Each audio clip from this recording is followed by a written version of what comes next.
ada 14 rumah sakit nasional di Indonesia.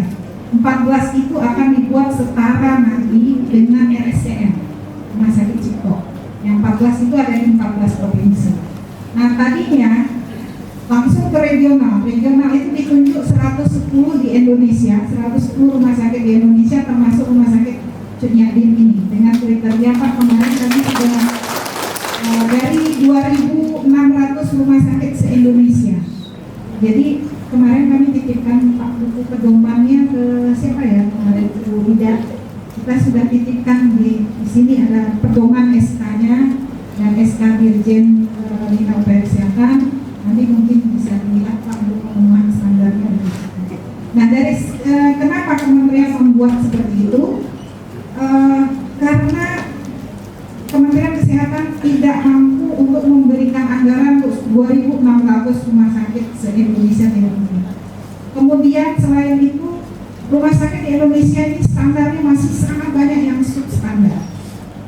Lalu dipilihlah antara sekian rumah sakit yang mewakili nanti pelayanan-pelayanan kelas A, tersier, pelayanan kelas sekunder yang betul-betul dipenuhi kemampuan pelayanan fasilitasnya sampai 2019. Jadi mulai tahun ini Bapak dapat TP kemarin katanya 18M itu salah satu upaya kami untuk meningkatkan kemampuan rumah sakit regional sampai 2019. Selama 5 tahun nanti Bapak akan dapat terus ke depan DAK Pak. Karena kalau TP itu ketika lokus menerima bantuan kemudian pertanggungjawabannya nggak selesai, dampaknya kami tidak dapat WTP dari KPK. Jadi apa ya tadi pokoknya 30 itu ya tadi saya sebenarnya kalau ini bisa ngomong ini saya ingin memperlihatkan gambar-gambar yang mana yang harus kita kuatkan dari masing-masing yang tadi kami kunjungi, di mana yang masih jadi masalah. Bapak jangan khawatir, jangan dipaksakan dulu beli sekarang kalau nggak mampu. Nanti pelan-pelan ini kan memang tanggung jawab kami juga di Kementerian Kesehatan memberikan bimbingan akreditasi, tapi yang penting ada upaya bagaimana menarik SDM. Di sini juga ada kerjasama dengan FK ya Pak, yang BPJS 6 bulan ditempatkan kalau nggak salah saya, ada yang 6 bulan. Nah kemudian jangan dulu terima, sudah ada belum menerima pendidikan kedokteran di sini? Sudah? Belum ditetapkan Pak sebagai rumah sakit pendidikan. Dia kan harus sebagai rumah sakit pendidikan, itu undang-undang pendidikan kedokteran, rumah sakit harus kelas D dulu, baru bisa bekerja sama dengan FK. Kenapa? Supaya kita memberikan payung hukum kepada murid-murid yang jadi peserta didik. Jadi jangan dia tidak punya legitimasi melakukan pendidikan di satu rumah sakit yang belum ditetapkan sebagai rumah sakit pendidikan. Karena ada persyaratannya lagi Bu, sebagai rumah sakit pendidikan itu dokter pendidik klinisnya harus bagaimana, harus berapa. Nah ini yang belum dilakukan. Bertahap nanti Pak, jangan khawatir karena begitu memegang status sebagai rumah sakit regional kita pasti backup. Intinya saya jauh-jauh datang ke sini. Nah itu jadi Pak Bupati, ini kakak saya ternyata Pak itu baru ketemu sekarang Pak, dulu nggak pernah ketemu. Kita mau menunjukkan ya kita sebagai rumah sakit yang berkualitas dalam pelayanan. Jadi antara lain gitu. Tapi saya dengar juga informasi ini perlu dilihat ke depannya Pak. Status rumah sakit regional ini apakah tetap di sini atau pindah? Kalau pindah, ini lagi yang kedua masalah. Jangan Bapak minta sekarang untuk lakukan klasifikasi penetapan kelas, karena begitu pindah tempat baru, rumah sakit harus dikalibrasi ulang dinilai ulang.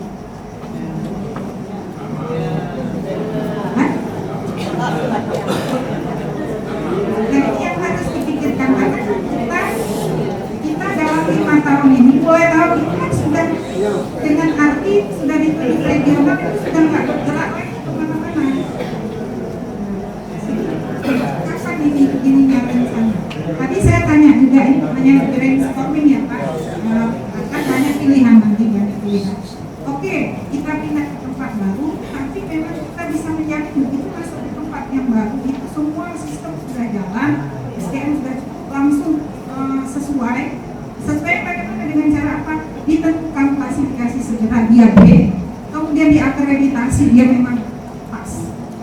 Alatnya kan harus pas di situ, sistemnya harus juga pas. Nah, ini yang harus dipertimbangkan karena pindahnya nggak seperti kita pindah rumah, karena ini pindah ke rumah sakit, pindah pelayanan, semua harus dikalibrasi ulang. Alatnya di tempat itu sesuai, tidak orangnya dengan sistem yang ada di bangunan baru kalau berjalan tidak manajemennya. Jadi mohon maaf Pak, harus diperbaiki segera struktur organisasi ya Pak. Itu udah lama sekali tahun 85 ya. Seharusnya rumah sakit setiap 5 tahun itu dievaluasi Pak. Kemampuan pelayanannya masih kuat, masih seperti itu, alatnya masih bagus atau tidak. Jadi itu tolong Pak Direktur, siapapun nanti yang jadi direkturnya diingat setiap 5 tahun mungkin nanti dikawal oleh teman-teman dinas kesehatan harus dievaluasi. Tapi akreditasi setiap 3 tahun. Nah, jadi ini yang harus diingat oleh teman-teman di rumah sakit. Nah, ini nanti harus dipikirkan pilihannya itu tadi bisa tetap pindah, tapi sudah memang on Pak. Jadi nggak ada lagi kurang standarnya dan lain sebagainya. Nah, itu pilihan. Kalau ditetapkan di sini untuk diklasifikasi, kita pindah yang baru mau kapan pun nggak sampai 5 tahun kita masuk di satu lokasi yang baru harus dilakukan. Ini pilihan saya serahkan kepada Pak Direktur dengan bagaimana seperti apa. Status tanahnya juga jadi masalah. Mungkin belum bisa ya.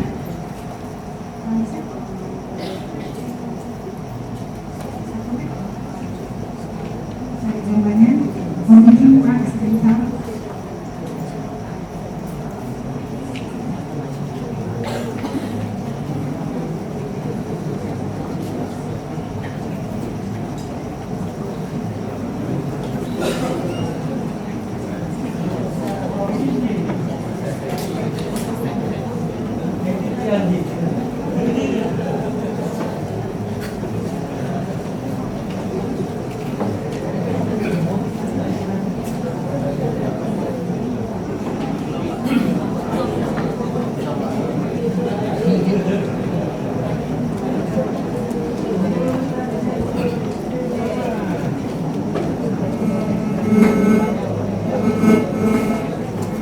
Mungkin belum terkonek Pak, karena saya juga praktek sedikit. Jadi UGD Pak, mungkin prioritas nanti untuk dapat DAK selanjutnya Pak. UGD-nya itu perlu perhatian. UGD itu adalah performance rumah sakit. Rumah sakit dilihat dia bagus pelayanannya atau tidak, diuji untuk semua adalah di UGD. UGD itu penerima pertama pasien. Jadi respon time-nya cepat, pelayanannya tepat, itu performa bahwa rumah sakit itu perdalamnya pasti UGD. Nah, karena kenapa kita menilai dari UGD? UGD itu pintu pertama pasien masuk, kemudian dalam tekanan yang tinggi, wajah asli petugas kesehatan itu keluar di situ. Dia judes, dia ramah, itu di situ. Karena orang nggak bisa dibuat-buat kalau di UGD. Jadi UGD itu penting sekali. Tadi saya lihat dokter jaganya 3 ya Pak, dan ditambah itu kasihan. Kalau dia jaga pagi 1, jaga siang 1, jaga malam 1, besok pagi jaga pagi lagi, nggak ada hari turunnya gitu.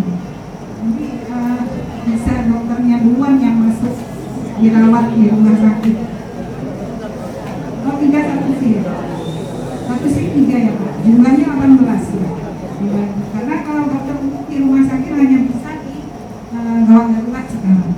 Kalau di ruangan dia boleh, tapi DPJP-nya harus ada dokter spesialis. Jadi dokter umum semua punya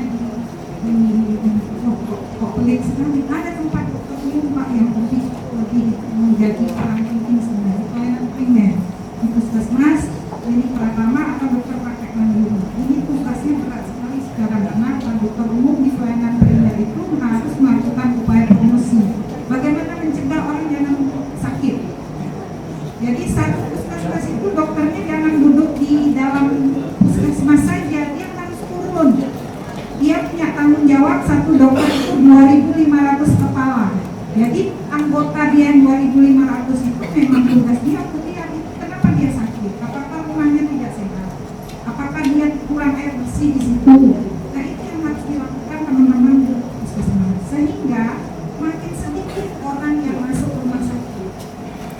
orang masuk rumah sakit makin sedikit yang memerlukan biaya pengobatan. Jadi uang yang bisa dipakai untuk kesejahteraan lain, kesejahteraan dokternya juga. Kalau orang banyak sakit, tersedot uang negara di situ untuk mengobatin orang-orang yang sakit sehingga upaya kesehatan. Jadi kalau saya bilang sebenarnya kita harusnya lebih banyak membangun puskesmas dibanding rumah sakit. Rumah sakit itu komposisi tempat tidur yang harus dimiliki itu dari di Amerika dan di Asia menggunakan satu tempat tidur untuk 1.000 penduduk. Kalau Eropa dia pakai 8 tempat tidur untuk 1.000 penduduk, itu udah beda lagi karena dia bayar pakai euro, beda kita rupiah. Jadi, satu banding 1.000 tempat tidur. Kalau di sini saya dikatakan sekitar 400 berapa penduduknya, 400 sekian ribu penduduk, 215 ribu.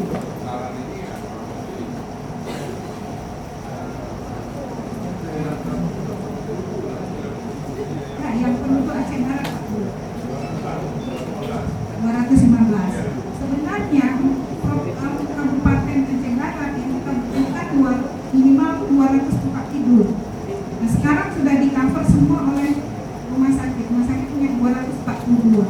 Jadi kalau bangun lagi, ya sebentar Pak, ya betul. Namun nanti ini kan regional Pak. Kalau regional sebenarnya bukan dari yang lain. Nah, yang lainnya dia ada jejaringnya nanti kalau sistem rujukannya ini sudah mulai tertata. Nah, jadi 242 tempat tidur itu sebenarnya sudah memenuhi kuota yang seharusnya.